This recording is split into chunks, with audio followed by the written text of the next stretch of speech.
O Fausto de Capim Grosso, conto de Iba Mendes,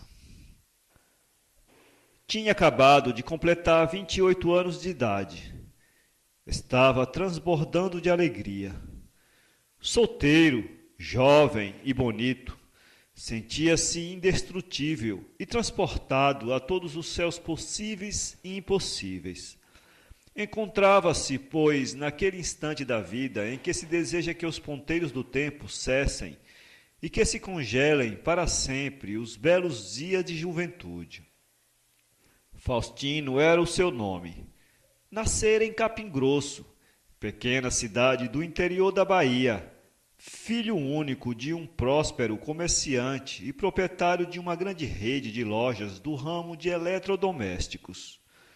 Completados 18 anos de idade, fora mandado pelos pais à capital Salvador, para concluir ali seus estudos. 5 anos depois, já bacharel em Direito, retornou à cidade natal, onde passou a trabalhar nas empresas da própria família. Ali chegou cheio de planos e ambições. É preciso salientar, porém, que não se incluía aí o plano matrimonial. Ao contrário, ensoberbecia-se no fato de nunca ter se apaixonado e esnobava daqueles que diziam sonhar com um grande amor, com família, com filhos e os seus congêneres. Amor? Ah, não nasci para as coisas do amor, dizia em tom de galhofa à roda de amigos. Não obstante manifestar-se imensa satisfação com o tipo de vida que levava, nutria ele, secretamente dentro de si, de uma angústia vulcânica e avassaladora. A única coisa que de fato o perturbava e que com frequência o fazia sentir-se melancólico e infeliz era o medo mórbido de envelhecer. Daria tudo, inclusive toda a fortuna que viesse a herdar, a fim de manter-se jovem para sempre. Apesar da idade e dos estudos, ainda não havia amadurecido o suficiente para lidar com as naturais leis da natureza e se alimentava às ocultas da mística de uma eterna juventude. Com o andar do tempo, a preocupação com a idade dominou-o completamente, e de tal modo que passou a se envolver com o ocultismo, algo que ele denominou de a ciência da arte dos mistérios, embrenhando-se nos conhecimentos secretos da maçonaria, da cabala, da teosofia, da astrologia, da alquimia e das religiões politeístas, como aquelas outroras praticadas no Antigo Egito e em outras civilizações da antiguidade. Dedicou-se ainda de corpo e alma aos estudos acerca dos mistérios da vida, aprofundando-se no conhecimento da Bíblia, dos livros apócrifos e demais obras consideradas sagradas, especialmente do famoso livro de São Cipriano, acreditando que encontraria nele, se não uma candeia, ao menos uma pontinha de luz para a perpetuação eterna da sua mocidade. Era o dia de procissão de São Cristóvão, o santo padroeiro da cidade. Durante toda uma semana, esta enchia-se de visitantes, oriundos de localidades próximas, muitos dos quais ali compareciam apenas para usufruírem dos atrativos que muito excediam a simples espiritualidade, tais quais as quermesses, os bingos, os leilões, as gincanas, as bebidas e as comidas típicas que os extasiavam. Dentre esses visitantes, apareceu um por nome de Goethe, homenzarrão alto, loiro, elegantemente vestido e com acentuado sotaque alemão. Este logo chamou a atenção da cidade, não propriamente pelos seus traços físicos, mas por seu sedutor carisma e pela áurea de mistério que parecia lhe envolver. Faustino foi um dos que mais se deixou impressionar pelos encantos do ilustre visitador. Em consenso com a família, convidou-o para um jantar em sua casa num dia de domingo. O homem aceitou com ambas as mãos o convite. No dia aprazado, lá compareceu o misterioso alemão. Durante toda a ceia, este mostrou-se de uma cortesia exemplar que a todos encantou. Faustino perguntou-lhe muitas coisas, de onde vinha, o que fazia, quem eram seus pais, etc.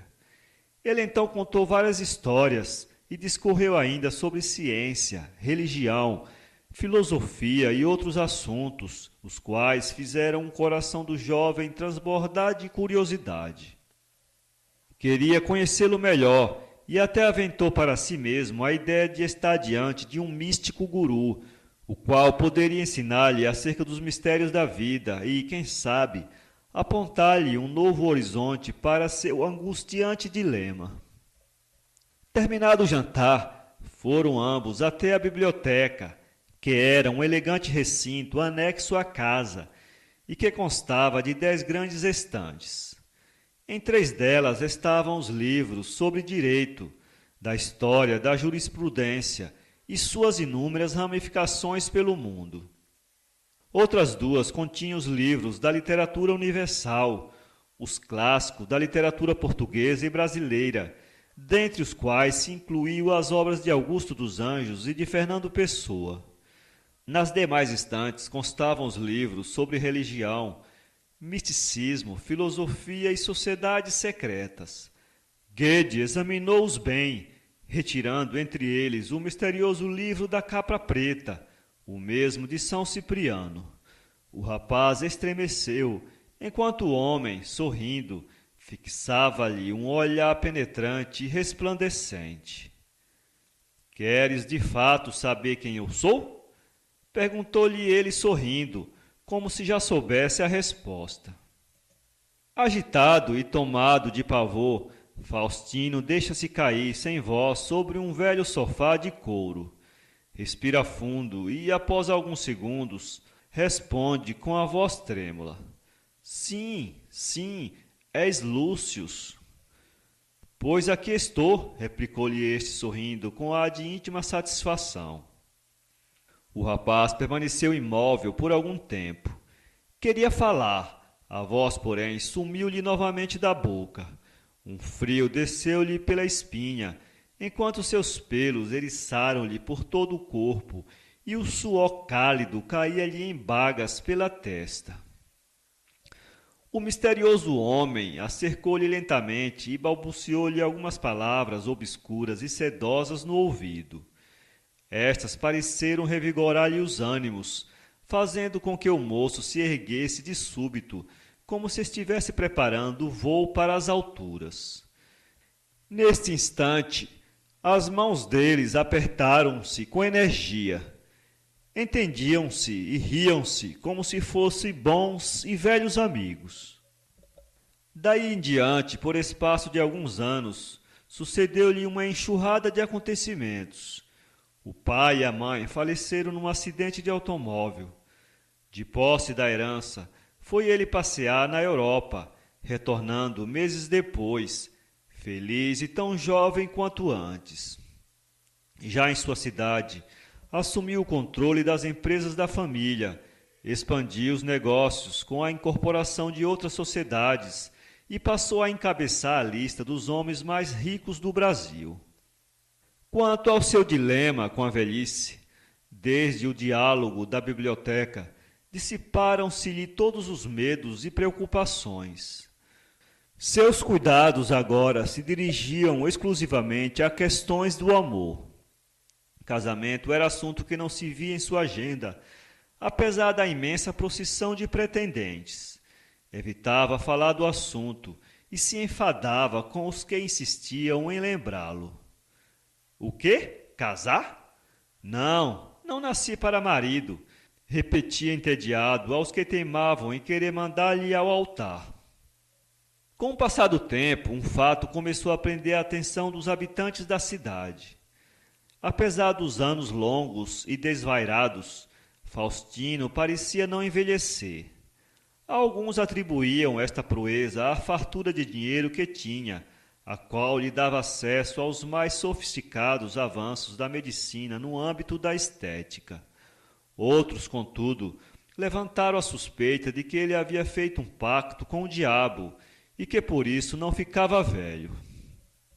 Ao completar 50 anos de idade, já um pouco mais gordo, porém mantendo a mesma aparência de 30, relaxou-se ele em suas preocupações com as coisas do amor.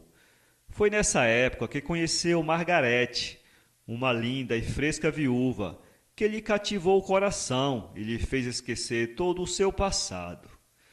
Apaixonou-se loucamente por ela e só para ela queria viver e dedicar-se.